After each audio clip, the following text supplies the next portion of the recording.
اللي كيعطس والسعال ونيوفو مخنوقين أو عندو سيلان الأنف الرشح، يعني ضاربو البرد وانفلونزا، خصوصا في هذا الجو البارد.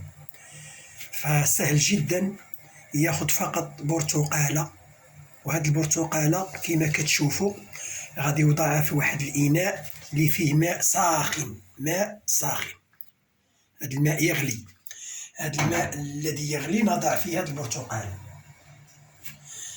الماء ساخن جدا، نطفئ الموقد ونترك هاد البرتقالة مثلا واحد 10 دقائق، من 10 دقائق إلى ربع ساعة مثلا. ثم بعد ذلك نزيل القشرة ونتناول هاد البرتقالة، ومباشرة ندخل الفراش ديالي ونعس. من الأفضل تكون في المساء، نتغطى ونعس. راه مفيدة جدا وبالتجربة، حتى أن الإيطاليين كيستعملوا هاد الطريقة، وشحال من واحد كانت النتيجة إيجابية.